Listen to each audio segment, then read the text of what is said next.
April 2025 will be remembered for the relentless fury of water. Across the globe, from the Americas to Asia, unprecedented rainfall and catastrophic floods have left a trail of devastation. Millions are displaced and the death toll continues to climb.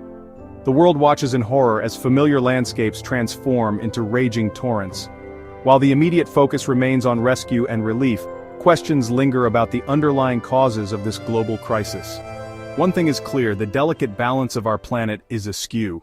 This is Disaster Scope News, bringing you real-time coverage of the planet's most powerful and unpredictable forces. In southern Brazil, the state of Rio Grande do Sul has been battered by relentless rainfall. This deluge has caused rivers to overflow, turning once vibrant communities into lakes of despair. The floods have claimed hundreds of lives, with many still reported missing. Homes have been swept away, bridges have crumbled, and entire towns are cut off. Rescue workers are struggling to reach those stranded, hampered by damaged infrastructure and ongoing downpours. The Brazilian government has declared a state of emergency, calling it the worst natural disaster in the region's history. Across the globe, in the mountainous region of northern Pakistan, the Swat Valley is experiencing its own tragedy.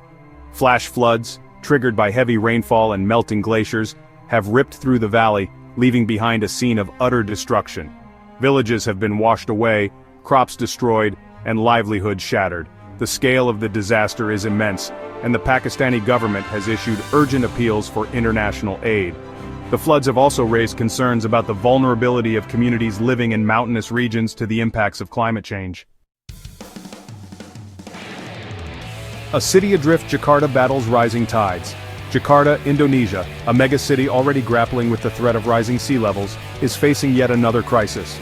Heavy rainfall has overwhelmed the city's drainage system, transforming streets into rivers and submerging entire neighborhoods. The floods have paralyzed transportation, forced businesses to close, and left residents stranded in their homes. The Indonesian government is working to evacuate affected communities and provide essential supplies. However, the city's vulnerability to flooding highlights the urgent need for long-term solutions to address the impacts of climate change. Nairobi's nightmare flash floods engulfed the capital. Nairobi, Kenya, usually known for its temperate climate, experienced an unprecedented weather event. Torrential rains triggered flash floods, turning the city's streets into raging rivers. The floods have caused widespread damage, sweeping away homes, businesses, and vehicles. The informal settlements, home to a large portion of the city's population, have been hit particularly hard. Rescue efforts are underway, but the floods have exposed the city's vulnerability to extreme weather events, raising concerns about the adequacy of its infrastructure. This is Disaster Scope News, bringing you up-to-date information about the catastrophic events occurring around our world. To stay updated, please like, comment, share, and subscribe. Thanks for watching, and be safe, everyone.